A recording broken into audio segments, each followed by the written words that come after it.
Is there something wrong with Dave Bautista? Fans have been clamoring for answers to his recent dramatic weight loss, but it turns out there was one specific thing that drove him to drop nearly 100 pounds. When Dave Bautista showed up at the 2024 Toronto International Film Festival, the world sat up and took notice. Gone was the brawn and in was the thin, with Bautista walking the red carpet in a suit that might have fit one of his arms back when he was playing Drax the Destroyer. Metaphor. Sorta. But while Bautista spent the evening talking up his recent film, The Last Showgirl, the internet was more interested in his massive weight loss. One person tweeted, "What happened? Hope this was for a role and he's not sick or something." Numerous celebrities have admitted to using the weight loss drug Ozempic, so there were some users on X who assumed that Bautista had joined that club. However, on the Insight with Chris Van Vliet podcast, the actor assured fans that he's perfectly healthy. I'm just a large human being. So at 6'4", 240 pounds next to your typical actor, I look like a gorilla.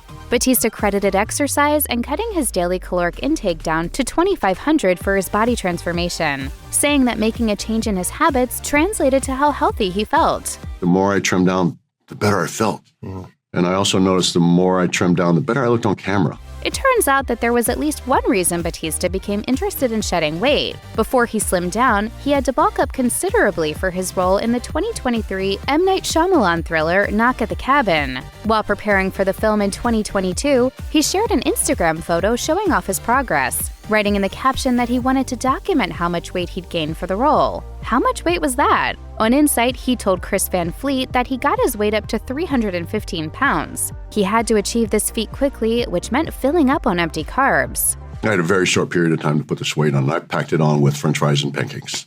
That's how I did it.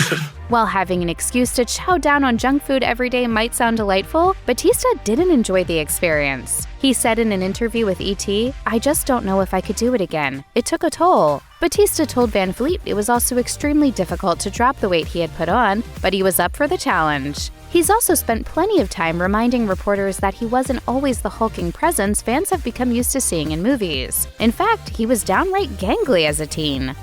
On Live with Kelly and Mark, Dave Bautista revealed that he discovered his natural talent for wrestling when he was in high school. Back then, he competed in the 185-pound weight class. He also told Muscle and Fitness, "I was a really shy, skinny, gangly, unhealthy kid. Working out helped me build confidence. The gym became a place where he could escape the harsh realities of his tough life and avoid spending time around people who weren't the best influence on him." Bautista found that he liked the results he was getting from spending a lot of time in the gym. Packing on the muscle also gave Bautista a physique that made it possible for him to dabble in professional bodybuilding after dropping out of high school. I wanted to just lift weights, and I thought I wanted to bodybuild, and 13 years later, I had nothing to show for it. I was just big and jacked. However, he told Mercury News that he didn't like the egos in the world of bodybuilding. After that, he spent some time working at a gym as well as working as a bouncer while living in Washington, D.C.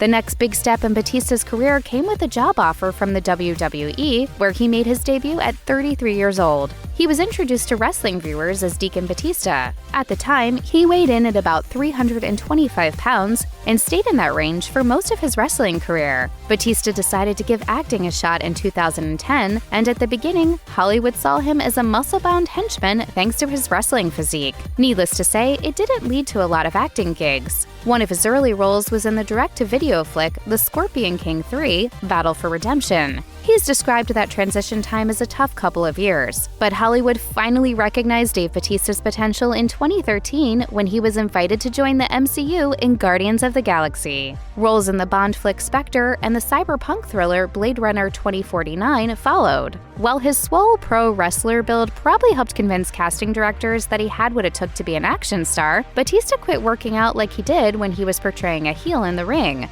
He told Men's Health, "For film roles and life in general, I've switched to a more cardio-based workout routine." When it was time for Drax and the other Guardians to join the Avengers in 2019, Bautista decided to make another change. He enlisted the help of a personal trainer to help him mold his body into the shape of a real-life action figure. He told Men's Journal, "For the first time in my film career, I was actually really concerned about looking better. I wanted to not only look big, but also look toned."